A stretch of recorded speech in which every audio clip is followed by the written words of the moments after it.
गांधीसागर बांध के पानी ने अपने किनारे छोड़ते हुए नीमच जिले के रामपुरा में जो तबाही मचाई, उसके निशान आज भी यहाँ देखने को मिल जाएंगे। इस तबाही ने किसी को नहीं छोड़ा।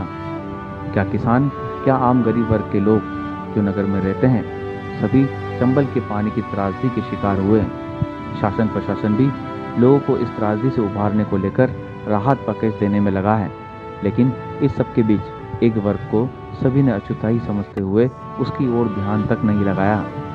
ये वर्ग है रामपुरा नगर का वो व्यापारी वर्ग जो कि नगर के लोगों की हर छोटी बड़ी चीज को उपलब्ध करवाता है, लेकिन सरकार ने इस वर्ग की ओर अपनी मदद का हाथ तक नहीं बढ़ाया, जबकि लाखों का नुकसान इस वर्ग के लोगों का यहाँ हुआ है। कई छोटे छोटे दुकानदार भी हैं जो कि अपना और अपने परिवार का भरण पोषण अपनी दुकान से छोटा मोटा व्यापार कर चलाते हैं। आज इन पर भी नुकसानी का बड़ा पहाड़ आन पड़ा है, पर कोई भी देखने तक को तैयार नहीं। इनके बच्चे सरकार और जिम्मेदारों से सवाल कर रहे हैं, क्या उनका कसूर व्यापारी होना है जो उन्हें सरकार से कोई राहत नहीं मिल रही? लेकिन जवाब किसी के पास नहीं, बस है तो कोरे आश्वासन।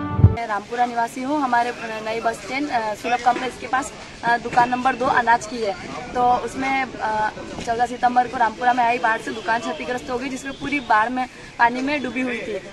तो लगभग 5-6 दिन तक दुकान डूबी हुई थी। 21 सितंबर को पानी खाली हुआ। फिर हमने 21 सितंबर को पानी खाली हुआ, फिर हमने जैसे तैसे दुकान देखने गए तो वहाँ पे शटर नहीं खुल रहा था। अगले दिन जो है शासन द्वारा जो है शटर तोड़वा के, हम सब मंडी में लगे हुए थे हमारे थोड़े बहुत माल को सही करने में, इतने शासन द्वारा जो इधर शटर तोड़वा के और जेसीबी द्वारा सारा माल लगभग 4 से 5 ट्राली रामपुरा से बाहर फिकवा दिया गया। उसमें हमारा अधिकतर माल सूखा था। उसमें कलौंजी, इसबगोल, धनिया, रायडा, सोयाबीन, अजवाइन, इतना माल था हमारा। लगभग 4 से 5 लाख रुपए का हमारा माल था, सारा पिकवा दिया गया। अब हमने कम से कम 6 साल हो गए उस दुकान को लिए।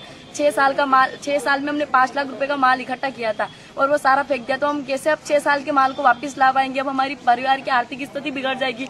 हम 3 भाई बहन हैं, उनके लिए पढ़ने के लिए भी खर्च की भी आवश्यकता है।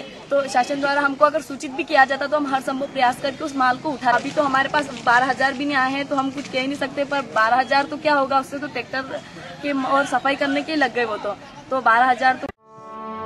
रामपुरा में प्रदेश के मुखिया कमलनाथ आए और राहत पैकेज की घोषणाएं भी की, लेकिन उन्होंने व्यापारियों की नुकसानी पर कोई बात नहीं की। यहाँ तक कि वे उनसे मिले भी नहीं, जबकि स्थानीय नेताओं ने भरोसा दिलाया था कि वे बात करेंगे।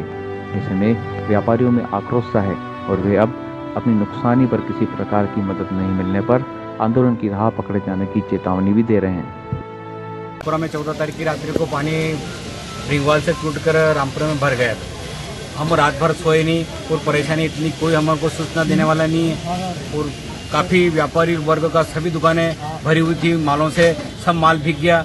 और 2-3 दिन तक जो पानी रामपुरा में भरा रहा और 3 दिन बाद बदबू मारने लगे, तो कलेक्टर और नगर पंचायत के आदेश के अनुसार माल को सबको फिकवाना पड़ा और कोई भी हमारी सुनवाई नहीं हुई। और कृषि उपज मंडी में माल डाले तो वहाँ से भी जेसीबी द्वारा माल को सब फिकवाया गया। बहुत शिकार हुए हैं सर, क्या करो, किसी को कहने के हम यह आश्वासन था कि हमारे को कमलनाथ जी द्वारा कुछ पैकेज की घोषणा की जाएगी। व्यापारी वर्ग को किसी प्रकार की सहायता नहीं मिल रही है। व्यापारी वर्ग किससे बात करे, कोई हमारी सुनने वाला नहीं है। जिनका जो माल पैसा नामे बही खाते दुकानों में थे, वो सभी करीब 100% गल चुके हैं और व्यापारियों का 100% नुकसान हुआ। रामपुरा नगर के करीब 250 से 300 व्यापारी इस बाढ़ के आपदा से प्रभावित हुए हैं। इनमें से अधिकांश ऐसे हैं जो बाजार से उधार ला करके अपनी दुकानदारी संचालित करते थे, परंतु आज की स्थिति में उसको पुनः व्यापार स्थापित करने में काफ़ी समय लगेगा। अभी तक प्रशासन की ओर से जो उनके सरकारी आरबीसी की रेट है, उसके हिसाब से सुना है कि 12-12 हजार रुपये का मुआवजा पीड़ित व्यक्तियों दुकानदारों को मिला है। 12,000 रुपये मेरी समझ से एक दुकानदार की दुकान की सफाई में 12,000 रुपये खर्च हो। प्रदेश के मुख्यमंत्री माननीय कमलनाथ जी यहाँ आए तो ये तय हुआ था कि व्यापारियों के प्रतिनिधि मंडल से वो चर्चा करेंगे, परंतु आप भी यहाँ के हालात देख रहे हैं। माननीय मुख्यमंत्री जी ने किसी भी वर्ग के लोगों से, चाहे वो व्यापारी हो, चाहे वो मकानों से पीड़ित हो, किसी से भी चर्चा नहीं की। अपने मन की बात कह के और वो रवाना हो गए।